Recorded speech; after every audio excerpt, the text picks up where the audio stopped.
Take a moment and say to yourself, I am love. Say this phrase to yourself without using any physical thing to do so.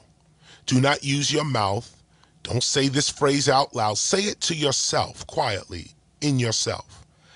I am love. On the count of 3, say this to yourself. 1, 2, 3.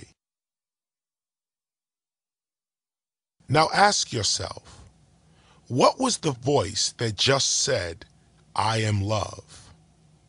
Your mouth did not say it, yet you said it. You spoke without your mouth. In fact, you heard yourself saying, I am love, yet your ear never heard you say this phrase. You said this phrase to yourself, yet you heard yourself say, I am love. This voice, this hearing, this sight is beyond your space and beyond linear time. You can use these senses to go into your past or into your future and create whatever reality you so desire. Consider your mind a time-traveling device that can take you far into your so-called past as well as far into your so-called future. This means that if you are truly aware that time doesn't really exist, then the 70-year-old you can literally act as the spiritual guardian of the 20 or 30-year-old you now. You can begin at 20 years of age, for example, visualizing yourself watching over, protecting, and guiding your 15-year-old self now.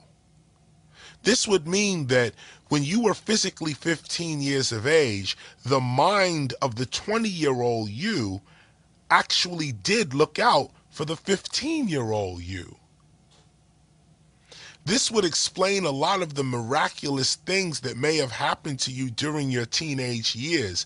It would be because the future version of you heard this technique and applied it.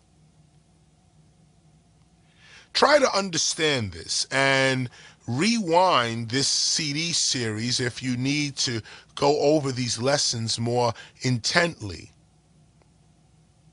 If you begin to regularly visualize yourself guiding and protecting the younger versions of yourself, then by continuing this practice for the duration of your physical life, your 50-year-old self, as an example, is guiding and protecting you now.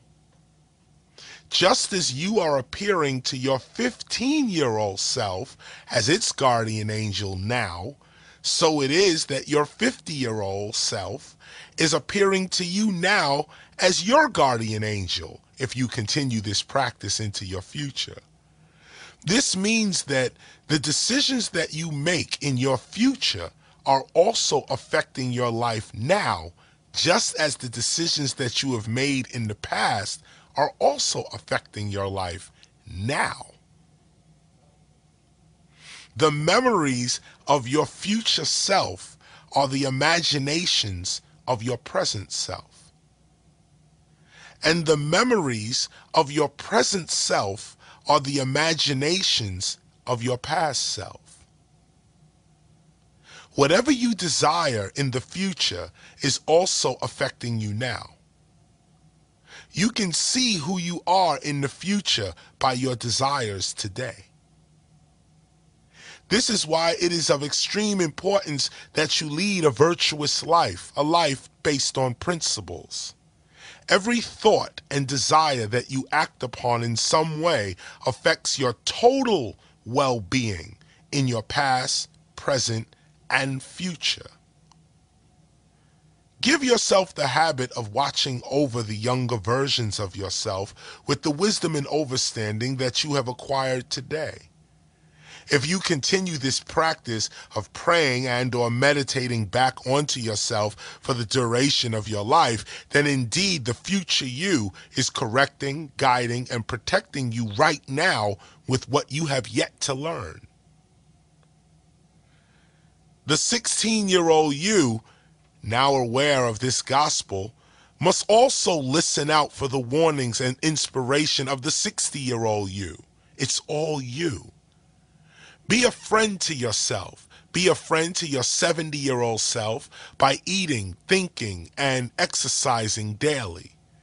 Be a friend to your 20, 30-year-old self by making the right decisions as a teenager.